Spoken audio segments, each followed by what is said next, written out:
STV న్యూస్కు స్వాగతం. కాళ్ళ కడియాల కోసం ఓ వృద్ధురాల్ని నిర్మానుష్య ప్రాంతానికి తీసుకెళ్లి హత్య చేశారు.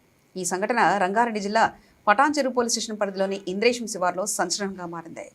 చిట్కులు గ్రామానికి చెందిన 70 సంవత్సరాల బండ్రోళ్ల గౌరమ్మ కాళ్లకున్న కడియాలను చూసి అదే గ్రామానికి చెందిన వడ్డే యాదయ్య, వడ్డే నరసమ్మను ఈ నెల 13న మోటార్ సైకిల్పై ఇంద్రేశం శివార్లోని నిర్మానుష్య ప్రాంతానికి తీసుకెళ్లి హత్య చేశారు. మృతురాలి కూతురు బండ్రోళ్ల లక్ష్మి ఈ నెల 14న తన తల్లి కనిపించలేదంటూ చేసిన ఫిర్యాదు మేరకు పటాన్చెరు పోలీసులు కేసు నమోదు చేశారు. షేలింగపల్లి ఏసీపీ శ్రీనివాస్ కుమార్ ఘటనా స్థలానికి చేరుకుని పరిశీలించారు.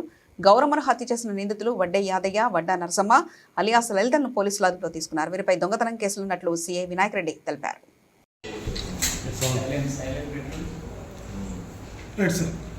ఈ నెల 13వ తారీఖు రోజు చిట్కులు గ్రామానికి చెందిన గౌరమ్మ అనే మహిళ, వయస్సు అందాజ 70 సంవత్సరాలు, ఇంటి నుండి బయటికి వెళ్ళి తిరిగి రాలేదనే ఫిర్యాదు మనకు 14వ తారీఖు రోజు వచ్చి ఫిర్యాదు చేయడం జరిగింది.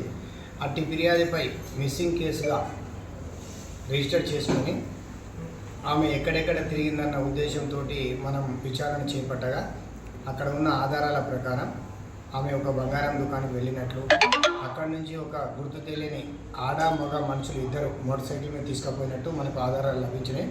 అట్టి ఆధారాల మీద లోతుగా పరిశీలించిన తర్వాత ఆ మహిళ వెళ్ళింది, బండి మీద తీసుకువెళ్ళింది యాదగిరి, నర్సవ్వ, వడ్డేర కులానికి చెందిన వాళ్ళు. వీరు గతంలో ఒక చైన్ స్నాచింగ్ కేసులో కూడా ఇన్వాల్వ్ అయి ఉన్నారు.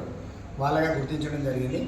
వారిని ఇట్టి విషయంలో ఈరోజు గట్టిగా విచారణ చేయగా వారు ఏం చెప్పినారు అని అంటే, గౌరమ్మ అనే మహిళని ఆమె వయసు రీత్యా ఒక స్టాండ్ పట్టుకొని నడుచుకుంటే నేను ఆమె దగ్గర ఉన్న వెండి మరియు బంగారు వస్తువులు కొట్టేయాలన్న ఉద్దేశంతో మేము మీకు ఎక్కడ దించాలో దించుతామని మాయమాటలు చెప్పి ఆమెని చిట్కుల్ విలేజ్ నుంచి తీసుకువెళ్ళి ఇస్నాపూర్ ఏరియాలో తిప్పి, అలాగే తర్వాత ఇక్కడ ముత్తంగి మీద నుంచి పోచారం సర్వీస్ రోడ్డు మీదుగా మన ఇంద్రేశం గ్రామ శివార్లోకి తీసుకెళ్ళి ఆ పెద్ద మనిషిని అక్కడనే గొంతు పిసికి నోరు మూసి చంపివేసి ఆమె పైన ఉన్న బంగారు వస్తువులని, వెండి వస్తువులని దొంగలించడం జరిగింది.